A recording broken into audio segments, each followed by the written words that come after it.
जी हां दोस्तों, ईरान के नए राष्ट्रपति मसूद पेजेश्कियान के साथ जुड़ा है सुधारवादी नेता का टैग।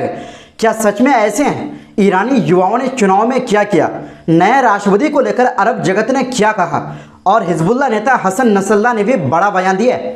लेकिन यहाँ पर अमेरिका एक बार फिर रोना धोना शुरू कर दिया है। साथ में आपको फ्रांस के चुनाव के बारे में भी बताने वाले हैं। जो मैक्रोन ने दाव चली थी वो कैसे उल्टा पड़ गया और आखिर फ्रांस में क्या होने वाला है। दोस्तों सब कुछ हम आपको इस वीडियो में बताएंगे, तो आप मेरे साथ इस वीडियो के आखिर तक बने रहिए। जी हां दोस्तों, इब्राहिम रईसी की मौत के बाद हुए राष्ट्रपति चुनाव में ईरान को मसूद पेजेश्कियान के रूप में एक सुधारवादी नेता मिल गया है। ईरान के राष्ट्रपति चुनाव के रिजल्ट 6 जुलाई को घोषित हुए। इस चुनाव में रन ऑफ मुकाबला हार्ड लाइनर नेता सईद जलीली, जो 2005 से 2007 तक ईरान के विदेश मामलों के उप मंत्री रहे हैं, और रिफॉर्मिस्ट समझे जाने वाले पूर्व स्वास्थ्य मंत्री मसूद पेजेश्कियान के बीच था, जिसमें पेजेश्कियान को करीब 1 करोड़ 63 लाख वोट, जबकि रूढ़िवादी नेता जलीली को 1 करोड़ 35 लाख वोट मिले। पेजेश्कियान को एक सुधारवादी नेता के तौर पर देखा जा रहा है, लेकिन ईरान की जनता ने उन पर इतना भी विश्वास नहीं दिखाया है जितना मीडिया बताने की कोशिश कर रहा है। इस्लामिक क्रांति के बाद से हुए 9वें राष्ट्रपति चुनाव में अब तक का सबसे कम मतदान प्रतिशत दर्ज किया गया है। ईरान के सरकारी डेटा के मुताबिक इस बार पहले राउंड में 40% और दूसरे में लगभग 50% मतदान हुआ है। राजधानी तेहरान के 70% लोगों ने मतदान में हिस्सा ही नहीं लिया, जो इस बात की दलील है कि ईरान की जनता ने दोनों ही नेताओं को एक हद तक नकार दिया है। सुप्रीम लीडर अली खामेनी की अपील के बाद भी ईरान के लोगों का चुनाव में हिस्सा न लेना देश में आर्थिक और राजनीतिक स्थिति से असंतोष से जुड़ा है। देश के लोग ईरान के मौजूदा सिस्टम से नाराज नजर आ रहे हैं। ईरान अलायंस और कई अरब देशों ने पेजेश्कियान की जीत पर उन्हें बधाई दी है, लेकिन पश्चिमी देशों ने उनकी जीत पर चुप्पी बनाए रखी है। मीडिया की माने तो देश की समस्याओं को हल करने में रईसी सरकार की नाकामयाबी जनता के बीच चुनाव में असंतोष का एक प्रमुख कारण प्रतीत हो रहा है। अगर चुनाव प्रतिशत कोई संकेत है तो कह सकते हैं कि ईरान के कुछ लोग मानते हैं कि नई विचारधारा का नेता भी ईरान के हालातों को नहीं बदल सकता है। पेजेश्कियान का पहला काम ईरानी धर्मशास्त्रियों और अर्थ सैनिकों को विश्वास दिलाना होगा कि घरेलू संकट और इजरायल के साथ बढ़ते तनाव के बीच उनके फैसलों को लागू करने के लिए वो सही व्यक्ति है। मीडिया के मुताबिक आज ईरान की राजनीति में सबसे बड़ा मुद्दा सिविल नाफरमानी है।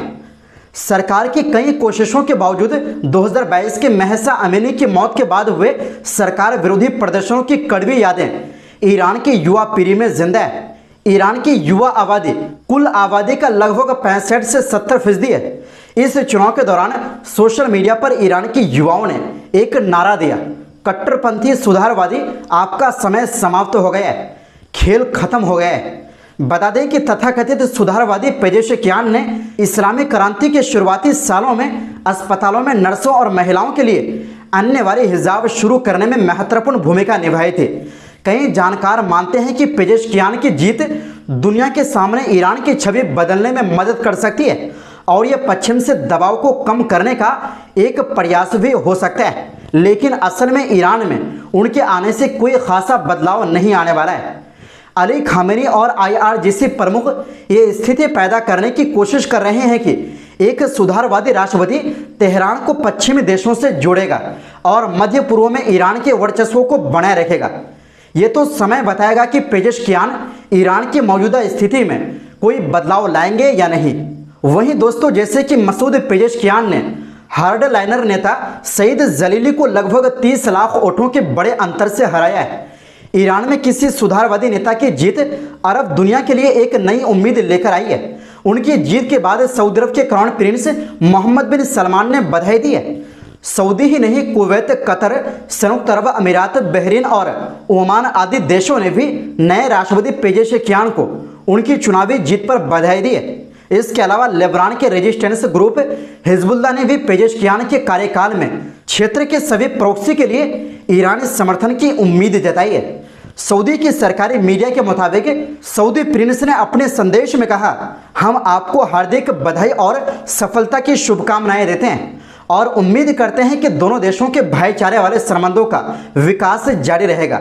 दरअसल 2016 से सऊदी अरब और ईरान के बीच 7 साल तक रिश्ते खराब रहे। चीन की मध्यस्थता के बाद मार्च 2023 में इसे बहाल किया गया था। गाजा युद्ध के बाद से ही सऊदी और ईरान के रिश्तों पर सबकी नज़र बनी हुई है, क्योंकि ईरान लगातार सऊदी अरब के दुश्मन समझे जाने वाले हौथी विद्रोहियों की मदद कर रहा है। दरअसल दोस्तों, ईरान समर्थित मिलिशिया ग्रुप हिजबुल्लाह के चीफ हसन नसरल्लाह ने शनिवार को ईरान के नए राष्ट्रपति मसूद पेजेश्कियान को उनकी जीत पर बधाई दी। नसरल्लाह जोर दिया कि क्षेत्र के रेजिस्टेंस संगठनों जो लंबे समय से अमेरिका और इजरायल से लड़ रहे हैं, वो ईरान को अपने हिमायती की तरह देखते हैं और उससे भविष्य की लड़ाई में मदद की उम्मीद करते हैं। वहीं अरब देशों के कई नेताओं ने पेजेश्कियान को बधाई दी है। कुवैत के अमीर मिशेल अल अहमद अल सबा ने बधाई देते हुए पेजेश्कियान के दौरे में ईरान की प्रगति और समृद्धि की कामना की है।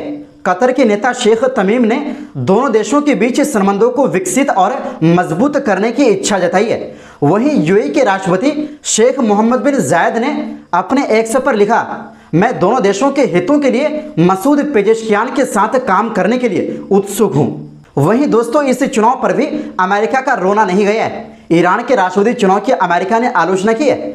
उसका कह रहे हैं कि यह चुनाव स्वतंत्र और निष्पक्ष नहीं था। इसके बाद भी मानवाधिकारों पर ईरान के रुख में कोई बदलाव नहीं आएगा। अमेरिकी विदेश विभाग के एक स्पोक पर्सन ने कहा है कि तेहरान के साथ उनका देश कूटनीतिक प्रयोग तब शुरू करेगा जब इससे अमेरिकी हित आगे बढ़ेंगे। ऐसे में जो मीडिया में इस बात को लेकर चर्चा चल रही थी कि ईरान के नए राष्ट्रपति अमेरिका के साथ परमाणु शांति समझौते पर वापस लौट सकते हैं, तो ऐसा मुमकिन नहीं लग रहा है। इसी के साथ दोस्तों, आपको बता दें कि जी हाँ दोस्तों, लगभग 7 करोड़ की आबादी वाले फ्रांस में चुनाव चल रहे हैं। ये चुनाव 2027 में होने थे, लेकिन यूरोपीय संघ में 9 जून को बड़ी हार मिलने के बाद राष्ट्रपति एमुनुएल मैक्रोन ने करीब 3 साल पहले ही फ्रांस की संसद का चुनाव कराने का बड़ा ऐलान कर दिया। राजनीतिक विश्लेषकों का कहना है कि मैक्रोन के लिए समय से पहले संसद भंग करने का दाव एक बड़े जुए की तरह है। मैक्रोन को लग रहा था कि इस दाव से वो दक्षिणपंथी दलों को आगे बढ़ने से रोक सकते हैं, लेकिन चुनाव से पहले हुए चुनावी सर्वे कुछ और ही कहानी बयां कर रहे हैं। फ्रांस में सेमी प्रेसिडेंशियल सरकार है। ये भारत से अलग है, क्योंकि भारत में संसदीय शासन है और इस शासन में सभी शक्तियां प्रधानमंत्री के पास होती है। चूंकि फ्रांस में सेमी प्रेसिडेंशियल सरकार है, इसलिए यहाँ दोनों के चुनाव अलग अलग होते हैं। यहाँ राष्ट्रपति और प्रधानमंत्री दोनों के पास शक्तियाँ होती है। फ्रांस में राष्ट्रपति को जनता सीधे चुनती है, लेकिन ये राष्ट्रपति का चुनाव नहीं है, ये संसद का चुनाव है। और भारत की तरह ही संसद में जीतकर आने वाले सदस्य प्रधानमंत्री चुनते हैं। अब आते हैं फ्रांस में चल रहे चुनाव पर। फ्रांस में ईवीएम से चुनाव नहीं होता है। फ्रांस में इस समय निचले सदन का चुनाव चल रहा है। ये भारत के लोकसभा जैसा है। मैक्रोन ने अचानक नेशनल असेंबली भंग कर चुनाव का ऐलान कर दिया था, लेकिन राजनीतिक जानकारों का मानना है कि अब यह दाव मैक्रोन पर उल्टा पड़ सकता है। दरअसल दोस्तों, 6 जून को यूरोपीय संघ की संसद के लिए यहाँ चुनाव हुए थे। इसमें फ्रांस की राजनीतिक परिस्थितियों ने सबसे ज्यादा चौंकाया था, क्योंकि चुनाव में मरीन ले पेन की पार्टी नेशनल रैली ने मैक्रोन को बड़ा झटका दिया था। मरीन दक्षिणपंथी नेता मानी जाती है। बस इसी हार से मैक्रोन ने अचानक संसदीय चुनाव की घोषणा कर दी और कहा कि दक्षिणपंथी पार्टियां आगे बढ़ रही है और ऐसे हालातों को मैं स्वीकार नहीं कर सकता। मैक्रोन को लग रहा है कि इस दाव से वो दक्षिणपंथी दलों को आगे बढ़ने से रोक सकते हैं। फ्रांस के अगले प्रधानमंत्री बनने के काफी करीब पहुंच चुके दक्षिणपंथी नेशनल रैली पार्टी के नेता जॉर्डन बारडेला ने फ्रांस में पहले राउंड का इलेक्शन एक तरफा जीत लिया था। मैक्रोन के गठबंधन दल को वामपंथी पार्टी कड़ी चुनौती दे रहे हैं। जानकारों का मानना है कि ऐसा लग रहा है कि दूसरे विश्व युद्ध के बाद देश में पहली बार दक्षिणपंथी सत्ता में आ सकते हैं। इससे यूरोपीय संघ में भी बड़ा बदलाव देखने को मिल सकता है। दरअसल फ्रांस में राष्ट्रपति और नेशनल असेंबली के चुनाव अलग अलग होते हैं। ऐसे में अगर किसी पार्टी के पास संसद में बहुमत नहीं है, तो भी राष्ट्रपति चुनाव में उस पार्टी का लीडर जीत सकता है। साल 2022 के चुनाव में एमुनुएल मैक्रोन के साथ भी यही हुआ था। उस समय वो राष्ट्रपति पद का चुनाव जीत गए थे। हालांकि नेशनल असेंबली में उनकी गठबंधन को बहुमत नहीं मिला था। दरअसल मैक्रोन की रेनेसा पार्टी और उनके गठबंधन को महज 70 से 100 के बीच सीटें मिलने की संभावना जताई जा रही है। नेशनल असेंबली के चुनाव में अगर मैक्रोन की रेनेसा पार्टी हार भी जाती है तो मैक्रोन पद पर बने रहेंगे। मैक्रोन ने पहले ही कह दिया कि चाहे जो जीते वो राष्ट्रपति पद से इस्तीफा नहीं देंगे। अभी तक मैक्रोन सरकार गठबंधन के सहारे चल रही थी। उनकी गठबंधन के पास 250 सीटें थी और हर बार कानून पारित करने के लिए उन्हें अन्य कई दलों का समर्थन भी जुटाना पड़ता था। फिलहाल संसद में दक्षिणपंथी पार्टी नेशनल रैली के पास 88 सीटें हैं। राजनीतिक जानकारों का मानना है कि दक्षिणपंथी पार्टी दूसरे चरण की वोटिंग के बाद 577 सीटों में से 230 से 280 सीटें जीत सकती है। साथ ही वामपंथी पार्टी को 125 से 165 सीटें मिल सकती है।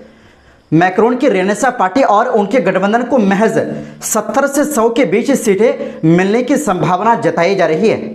वैसे दोस्तों, इस पूरी रिपोर्ट के बारे में आपकी क्या राय है? अपनी राय कमेंट बॉक्स में ज़रूर दें।